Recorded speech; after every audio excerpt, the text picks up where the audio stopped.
Meninas, eu vou gravar pra vocês aqui o que eu estou entendendo dessa nossa conversa, tá bom? Eu já tinha um pouco de entendimento nessa questão, porque é algo que Deus já tem ministrado, né, ao meu coração ao longo do tempo. E agora com o vídeo da Carla, isso veio à tona novamente, né? E algumas coisas fizeram um pouquinho mais de sentido pra mim. Então eu vou colocar aqui pra vocês em forma de demonstração aqui, tá? No diagrama. Então nós sabemos que Deus, Ele é um único Deus, composto de 3 pessoas.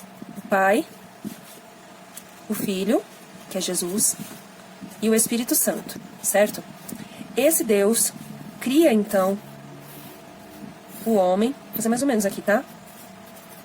A sua imagem e semelhança, certo? Com corpo,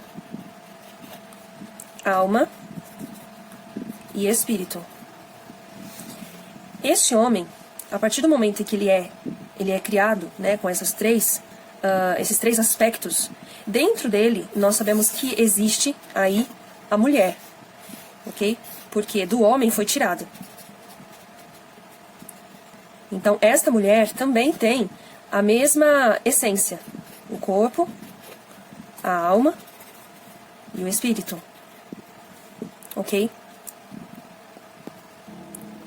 Sendo o homem imagem e semelhança do seu Criador, ele precisa entender que as relações que ele toma dentro de uma família, e agora a gente vai começar a falar de papéis, né, dentro de uma família, devem seguir conforme os papéis dessas 3 pessoas de Deus, tá? Então, por exemplo, eu vou explicar melhor.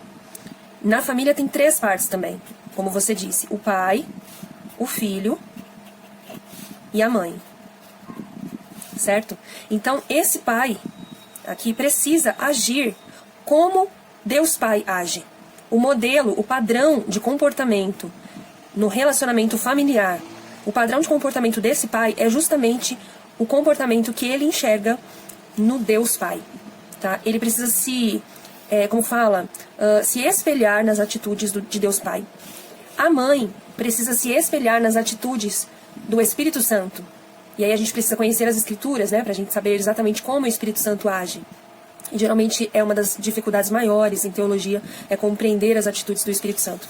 O filho, que aí pode ser um menino ou uma menina, enquanto ele é filho, dentro do seio familiar, ele precisa se espelhar na atitude do Filho Jesus, certo? Quem é o Filho Jesus? É aquele que abriu mão de sua própria vontade, morrendo numa cruz. Para quê? Para fazer a vontade do Pai. Ele nunca falou dele mesmo, ele sempre fez a vontade do Pai, ele sempre falou das palavras do Pai, ele sempre percorreu os caminhos que o Pai estabeleceu, entendeu? Sempre falou da verdade que o Pai estabeleceu. Então, o filho, na família, ele precisa seguir as palavras do Pai. Ele precisa aprender a morrer para si mesmo também. E o que seria morrer para si mesmo também? Ele precisa abrir mão de sua própria vontade. Então, a mãe, qual que é o papel da mãe nesse sentido, entre pai e filho? A mãe precisa auxiliar o filho a abrir mão de sua vontade. Às vezes ela até ajuda o pai a compreender o filho, mas principalmente ela auxilia o filho nessa caminhada, para que ele consiga chegar até a cruz, para que ele consiga cumprir o propósito de sua vida, né? Essa missão. Agora, quando o filho se torna homem, quando ele cresce, né? Ele precisa deixar pai e mãe. E isso a gente lembra muito bem o que aconteceu quando Jesus veio, né, nascer em forma de homem aqui nessa terra. Porque ele deixou, vamos colocar um céu aqui, né? Ele deixou lá em cima, né? Vou colocar no trono de glória aqui. Lá estava o Pai, né? O Filho e o Espírito Santo no céu.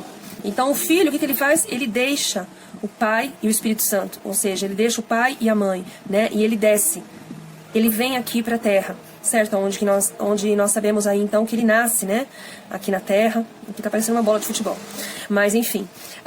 E aí esse filho, então, quando ele se torna homem, ele tem que deixar o pai e a mãe, como Cristo fez com o Pai e o Espírito Santo, para cumprir o propósito de sua vida. Se o filho não deixar o pai e a mãe, ele não cumpre o propósito de sua vida.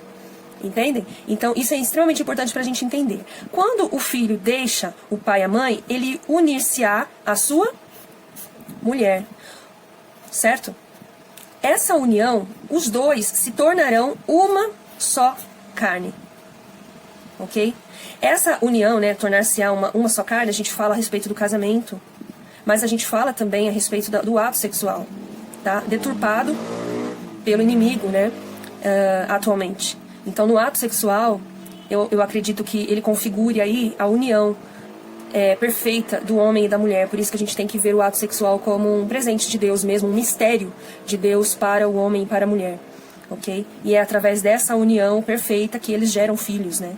Agora, refletindo aqui, né, este homem que deixa o seu pai e a sua mãe, representado por Jesus Cristo, né, na história, se o homem é Jesus Cristo, se o filho é Jesus representado aqui, então quem é a mulher?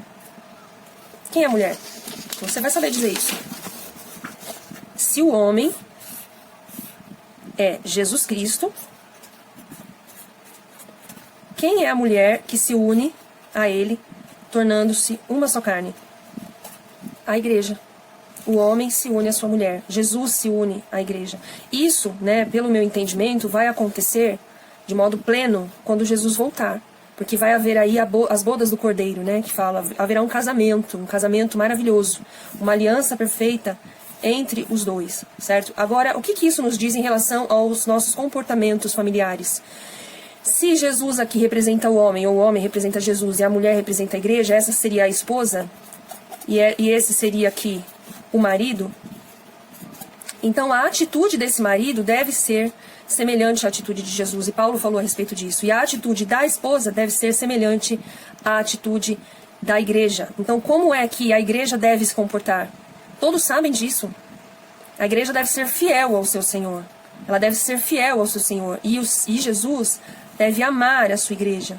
Ele amou a sua igreja, né? Se entregando por ela na cruz, para salvá-la. Então, nos relacionamentos de um casamento conjugais, aqui a gente não está falando de pai, mãe e filhos, nós estamos falando agora de uma só carne, estamos falando aqui relacionamento conjugal. Nós vemos aí então que o marido deve agir como Jesus age pela igreja. Quando o marido não age como Jesus agiria, ou como Jesus agiu em relação à igreja, o marido está, na verdade, pecando contra Cristo, pecando contra Deus, porque ele está quebrando um princípio. Certo? E quando a esposa age de modo que não reflete o modo como a igreja deve agir, ela está, na verdade, manchando a igreja, a imagem da igreja. Ela está dando um péssimo exemplo. Então, como é que o diabo age hoje em dia? Ele faz com que todo esse entendimento seja deturpado. Ele faz com que o pai de família, né, provoque a ira do seu filho. Não é um relacionamento de companheirismo, um relacionamento de intimidade. O pai não quer falar com o filho, né? O filho não quer falar com o pai, não quer obedecer o pai, não quer obedecer a mãe. A mãe se volta contra o pai porque ela quer passar a mão na cabeça do filho. Isso tudo é interferência maligna dentro das relações. E a gente acaba não percebendo a seriedade dessa quebra de princípios e acabamos então quebrando um princípio mesmo, algo que está lá em Gênesis, né? Isso está lá em Gênesis, ok? Então, o que nós percebemos também? Que o diabo, ele atua nas relações, na quebra de princípios dentro de um casamento.